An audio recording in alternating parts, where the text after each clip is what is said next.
Olá, tudo bem? Eu sou o Luiz Eduardo e junto das colegas Júlia Moraes e Yasmin Freitas Avarizi, nós vamos introduzir sobre o conteúdo de sistema tampão. Nós vamos relacioná-los com a manutenção nos níveis de pH que possibilitam a reprodução assistida, a fertilização in vitro, que é a FIV, e a IIU. Esse trabalho foi baseado numa entrevista feita com a doutora Ana Paula Kussler e possibilitado pela entrevista feita na disciplina da professora Sandrine Wagner, a biomédica Ana Paula Kussler.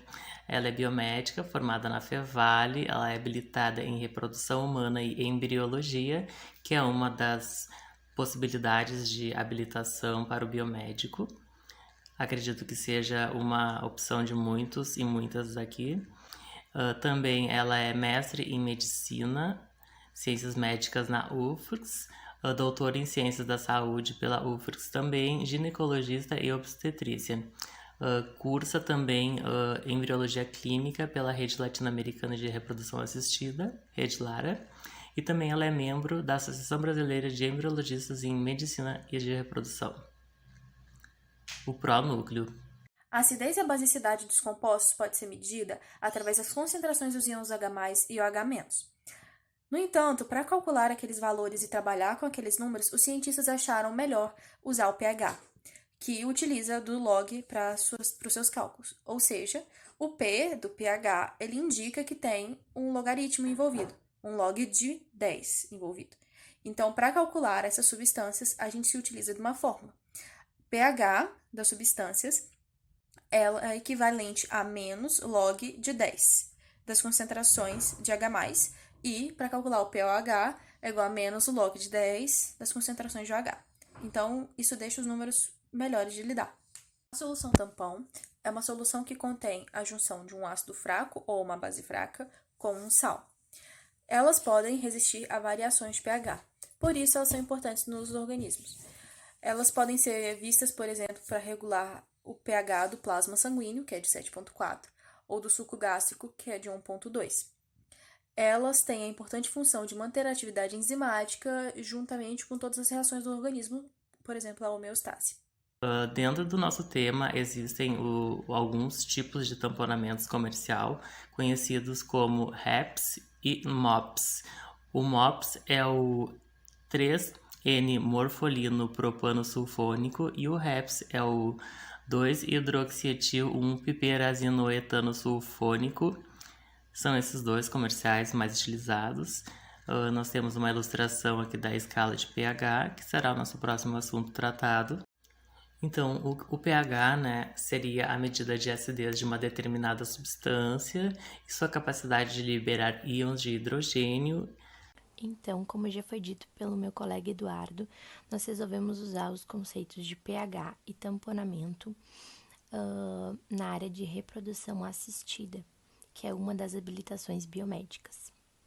O sêmen tem o pH em torno de 7,2 a 8 e o ócito gira o pH em torno de 7 a 8,5. Quando ocorre a fecundação, o meio interno do embrião é regulado por proteínas citoplasmáticas, assim como reguladores ligados à membrana. Esses reguladores se ativam quando certos valores de pH são alcançados. O pH interno dos embriões pode ser afetado pelos componentes do meio, por exemplo, aminoácidos e ácidos, tais como o lactato. Como resultado, o pH interno é de aproximadamente 7,1. Esses mecanismos regulatórios permitem que os embriões se desenvolvam ao longo de uma faixa do meio, que normalmente fica entre 7,2 a 7,4. Essa faixa do meio externo precisa ser regulada para que o embrião possa ter um desenvolvimento eficácio e possa sobreviver nesse meio de cultivo.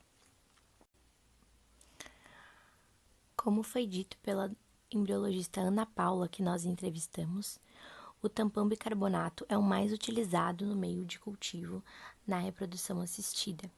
Ele consiste em solução aquosa contendo 2 ingredientes, um ácido fraco que é o H2CO3, e um sal bicarbonato, que o mais utilizado é o bicarbonato de sódio, o NaHCO3. O tampão bicarbonato ele é um tampão básico, ou seja, tem alta capacidade para neutralizar ácidos adicionais, mas baixa capacidade para neutralizar bases adicionais. E uma das aplicações desse sistema tampão químico na nossa profissão, na nossa área, seria todos os métodos de reprodução assistida, como, por exemplo, a fertilização in vitro, a FIV, inseminação intracitoplasmática, a IIS, e também muitas outras que não são tão populares. Além do sistema de tampão, também os aminoácidos cumprem outras diversas funções que envolvem a química, né, a fisiológica no embrião pré-implantado, incluindo precursores biosintéticos, substratos de energia, reguladores metabólicos e osmóticos, os então tampões de pH, antioxidantes e quelantes. Os principais meios de cultivo embrionário são sequencial e etapa única.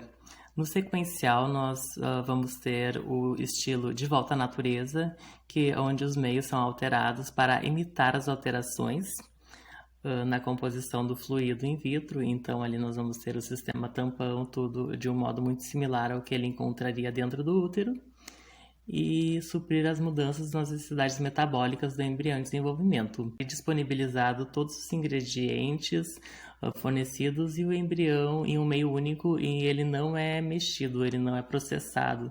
Assim, acredita-se que nesse método ele teria um estresse menor e uma maior margem de sucesso. Como duas características importantes na solução tampão, nós temos a capacidade de tampão e o pH. Os principais íons orgânicos são sódio, potássio, cloreto, cálcio, magnésio e sulfato, com um papel fundamental na regulação de membranas celulares, atividades enzimáticas e regulação celular do pH.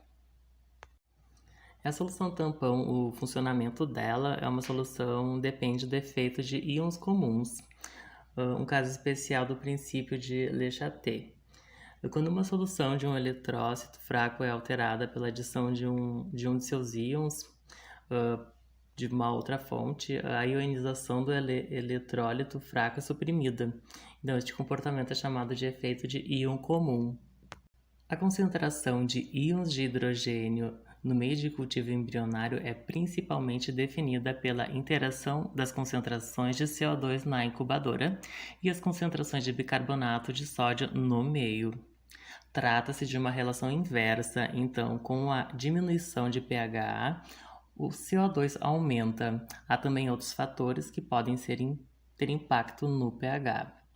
O tipo e a concentração de proteínas podem causar um impacto pela natureza ácida dos suplementos de proteínas, assim como pela diminuição do bicarbonato do meio. Curiosidades sobre a FIV, que é a fertilização in vitro, que há uns anos atrás era conhecido também como bebê de proveta, que é algo curioso, pois levou o nome da vidraria, né?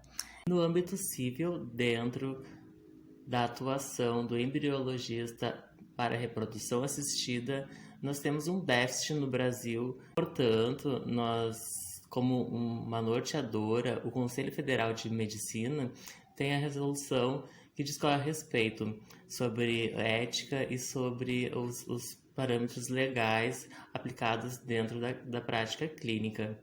O número da resolução é o número 2294, com a última atualização feita no dia 27 de 5 de 2021, onde ela diz, item 4, os embriões criopreservados com 3 anos ou mais poderão ser descartados se essa for a vontade expressa dos pacientes mediante autorização judicial.